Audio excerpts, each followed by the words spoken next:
St. John Bosco is one of the most prominent figures in the history of the Church for many reasons.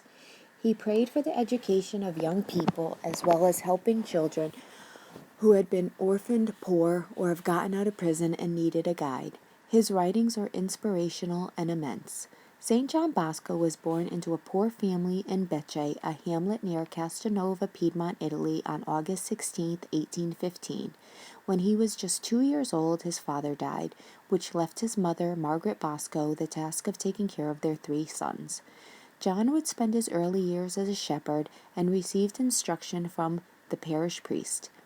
He possessed a ready wit, a retentive memory, and as years passed by, his appetite for studying and knowledge grew stronger. Owing to the poverty of the home, however, he was first obliged to turn from his books to the field, but the desire of what he had to give up never left him.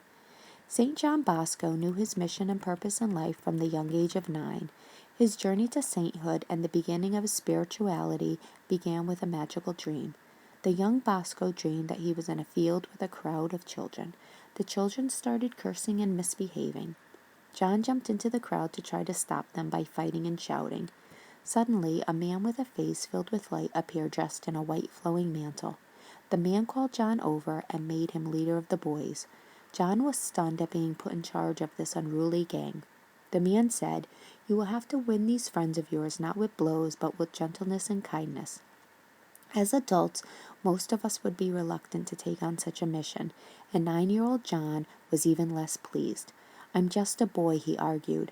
"How can you order me to do something that looks impossible?" The man answered, "What seems so impossible, you must achieve by being obedient and acquiring knowledge." Then the boys turned into the wild animals they had been acting like. The man told John that this is the field of John's life work. Once John changed and grew in humility, faithfulness, and strength, he could see a change in the children, a change that the man now demonstrated. The wild animals suddenly turned into gentle lambs. When he finally told his family, they thought he was crazy, and his brothers laughed at him.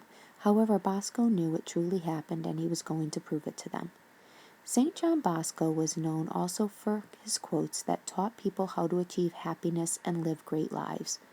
The quote, "Without confidence and love, there can be no true education." If you want to be loved, you must love yourselves and make your children feel that you love them, sums up John Bosco's mission. He also showed love to others and cared about the education of others. Also, since he worked with children, he wanted them to know that they are loved both by their parents and by others. Another quote that shows his faith is, "Willingly suffer a bit for God, who suffered so much for you." In this quote, he is saying how we shouldn't complain about small things we suffer about in our lives, because Jesus suffered much more and died for us. Anything we are suffering from is not anything compared to the suffering Jesus endured, both by his death and all the events leading up to it. Be brave and try to detach your heart from worldly things. Do your utmost to banish darkness from your mind and come to understand what is true, selfless piety is. Through confession, endeavor to purify your heart of anything that may still taint it. Enliven your faith, which is essential to understand and achieve piety. The first part of the quote addresses how people need to realize how important it is to put all your focus towards turning away from earth and focus on earning eternal happiness, which happens after this life. In order to be the best Christians people can be, they must not be worried about the things of this world and prepare themselves for the next. People cannot take our worldly possessions into heaven, so we shouldn't allow them to take over our time or focus. These earthly objects give temporary happiness, but God gives eternal happiness. The next part talks about how to be a more holy person. It says to be more pious or reverent and to try to keep your heart clean and avoid things that will stain it. It also says that in order to fully and truly understand piety, you must be living and practicing your faith and must try extremely hard to become a very pious person. St. John Bosco's prayer life was very extensive. He would constantly pray throughout the day for others and those in need. Bosco also spent most of his life being a priest, which just increased the amount of time he would pray in his spare time. Along with praying, St. John Bosco also found orphanages, trade school, and founded the Salesian congregation. He found orphanages because homeless children found undesired homes in the squalid prisons in Turin. The trade schools were also set up for children at the orphanage so they can learn. The boarders used to go to work or school in Turin each day, returning home for meals, but John Bosco soon realized that his makeshift system had too many drawbacks and that he had to have a school of his own. One day in 1853, he took a corner of Mama Margaret's kitchen and converted it into a cobbler shop. The tiny hallway became a carpenter shop.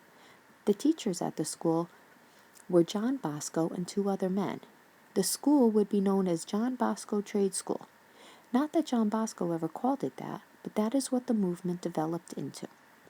Today, the congregation of John Bosco operates trade schools throughout the world, both in highly technological nations like the United States and in many undeveloped nations. This shows how St. John Bosco contributed to his community and helped children, which he later became known for doing. John Bosco looked about for tangible proofs of his lady's intervention. He found it in women's fidelity in country parish. As he spoke to these young women at a meeting, he was convinced that they were the answer to a prayer. He was also convinced that their leader, a soft-spoken and utterly spiritual-minded woman of 25, Mary Mazzarello, was to be a co-foundress with him of a new religious congregation for women. With his usual humility and courage, he set about the task, and in 1875 he received their first vows. He called them Daughters of Mary, Help of Christians. As far as he was concerned, they were the feminine counterpart of his Salesians and a living monument of gratitude to his heavenly helper.